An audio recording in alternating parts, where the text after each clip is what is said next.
Yeah. Check it out. Anduru Bradtree Magde.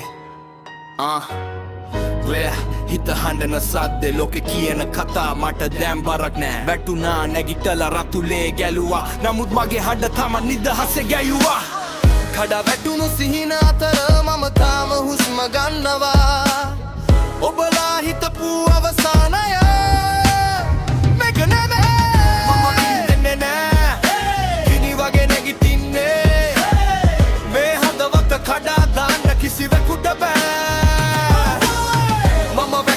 නැගිටින්නේ guitar එක හඬනකන් මේ මගේ ජීවිතය බොරු හිනාවන් මුව පුරමා සැක කතා කරන්න බය වෙච්ච ලෝකයක් මම වෙනස් කියලා ඔයලා හිනා වුණා නමුත් වෙනස් වීම තමයි මගේ ශක්තිය වුණා එක දවසක් නෙමෙයි